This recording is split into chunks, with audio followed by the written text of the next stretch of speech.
Aray! Aray! Sakit sa tiyak ko! Aray!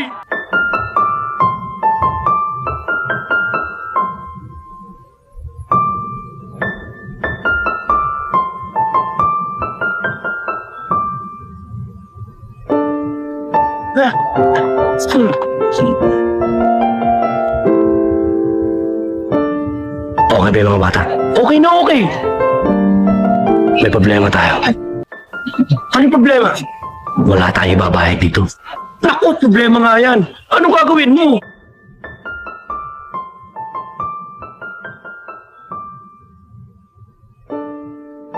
Saan ba si dito? Doon. Tsaka lang ha.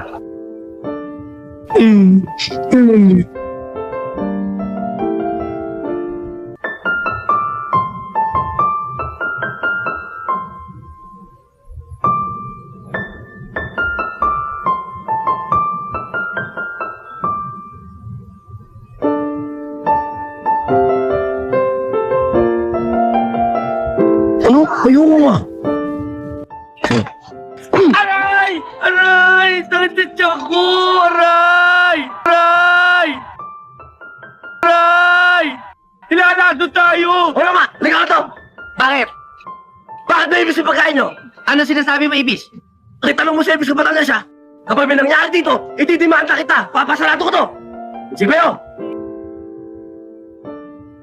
Bilisan mo! Ano sinasabi mo, Ibis? Ayan, di ba ibis yan? Pag ako wala kita, Ibis, ako demanda. Ibis yan, di ba? Ha? Gumagalaw pa! Tatawag ako ng polis, isusumpo kita. Wag tawag pulis. Wag. Ako bigay 1,000. Eh, paano yung pang-hospital ko? Eh, paano yung sa mga bata? Ako bigay 2,000 na. 2,000, akin na. Sandali. Ako kukuha pera. Ha? Sandali. Sandali. Bilisan mo, pag ikaw di ka bumalik, ha? Kuya ha? Nabusog talaga. Mauna kayo sa loob, ha? Sige. Sige, libag ha? Bye. Busog na busog kami.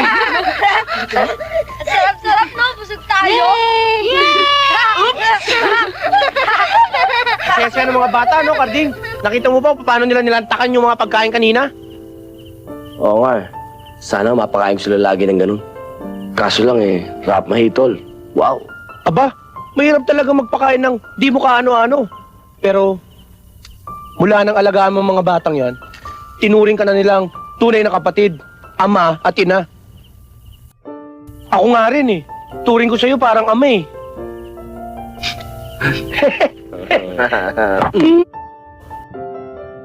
Kung ako magkakanak ka, ipapanalangin ko sa Diyos na huwag maging kamukha mo. Mukha kang matsing. Kuya!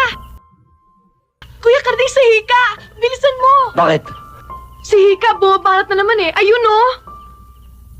Ika, talagang wala kang kabusugan Kakain mo lang kanina. Kanina yon, engalon. Gutom pa ako. Ay, nako. Ay, nako. Kailangan kumain ngayon ng doble para magkapera. O sige, sasabayan ko ng aking kumain. Di pa rin ako kumakain Kaya sa susunod, Kuya Carding, pag kumain ulit tayo sa restaurant, huwag naman ibis ilalagay mo. Daga naman. Oo nga Ay, naman. Hika, huwag mo nang turuan ng mga kalokohan si Kuya Karding. Gagawin niya talaga yon.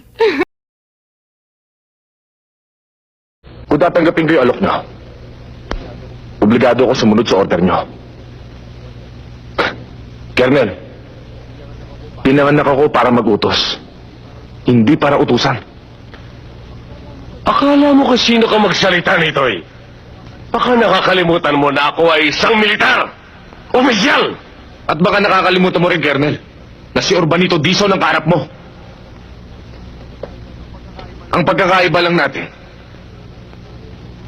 yung burloloy sa uniforme mo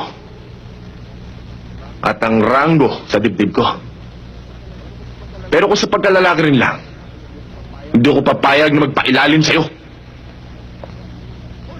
Punyeta! Pareho lang tayo. Pareho lang tayong hubot-hubad na pinanganak, Kernel. Pag namatay ka, at namatay ako, magkasinlaki lang ang butas ng lupang paglilibingan sa ating dalawa.